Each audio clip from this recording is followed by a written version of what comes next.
ya. Nah, hari ini kita akan bicara tentang exalted son, anak Allah yang ditinggikan. Kisah Para Rasul pasal 2, ayat 32. Yesus inilah yang dibangkitkan Allah, dan tentang hal itu kami semua adalah saksi. Dan sesudah ia ditinggikan oleh tangan kanan Allah dan menerima Roh Kudus yang dijanjikan itu, maka dicurahkannya apa yang kamu lihat dan dengar di sini. Sebab bukan Daud yang naik ke surga, melainkan Daud sendiri berkata, Tuhan telah berfirman kepada Tuanku, duduklah sebelah kananku sampai kubuat musuh-musuhmu menjadi tumpuan kakimu. Saudara dengar, kenaikan Yesus ke surga itu artinya dia ditinggikan oleh tangan kanan Allah. Jadi waktu Yesus ditinggikan, Yesus naik ke surga untuk apa? Yang pertama dia menerima Roh Kudus. Kenapa Yesus perlu menerima Roh Kudus lagi? Yesus menerima Roh Kudus bukan untuk dirinya, tapi Yesus menerima Roh Kudus itu buat gerejanya. Karena ketika dia naik ke surga, dia telah mengambil posisi sebagai kepala. Amin.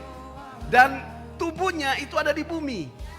Ya, tubuh Kristus yang di bumi tidak akan mungkin terima Roh Kudus kalau kepalanya di surga tidak menerima Roh Kudus lebih dulu. Amin.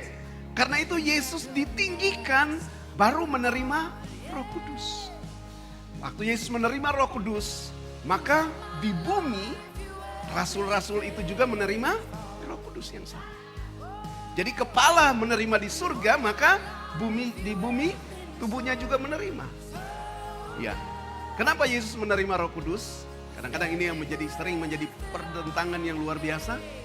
Ingat sekali lagi, Yesus itu menjadi yang sulung.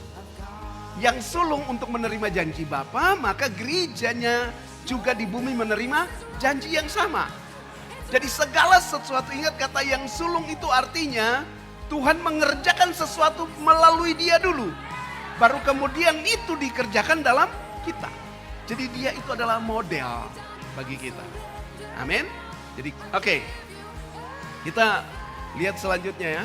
Lalu dikatakan begini di ayat ini. Jadi seluruh kaum Israel tahu dengan pasti bahwa Allah telah membuat Yesus dan yang kamu salibkan itu menjadi Tuhan dan Kristus. Ingat. Apakah dia waktu di bumi dia jadi Tuhan? Dia manusia. Amin. Yesus datang bukan untuk jadi Tuhan. Yesus datang itu untuk jadi manusia. Dia Tuhan datang ke bumi untuk jadi Tuhan buat apa?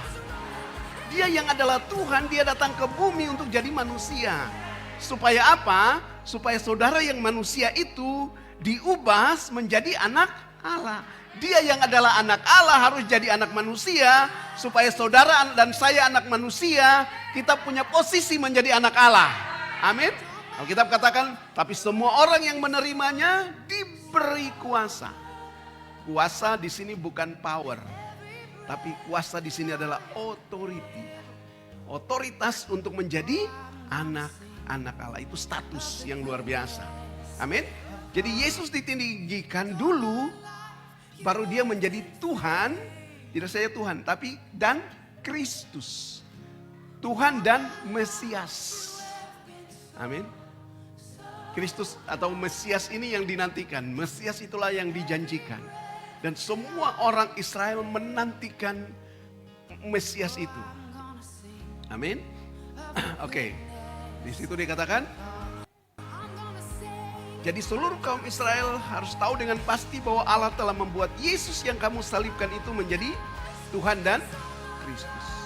Nah, ketika orang Israel tahu bahwa Yesus yang mereka salibkan itu sudah menjadi Tuhan dan Kristus, lalu langkah selanjutnya adalah ketika mereka tahu, mereka apa yang harus kami lakukan. Halo, jangan jadi orang Kristen yang tahu tapi tidak mau lakukan apa-apa.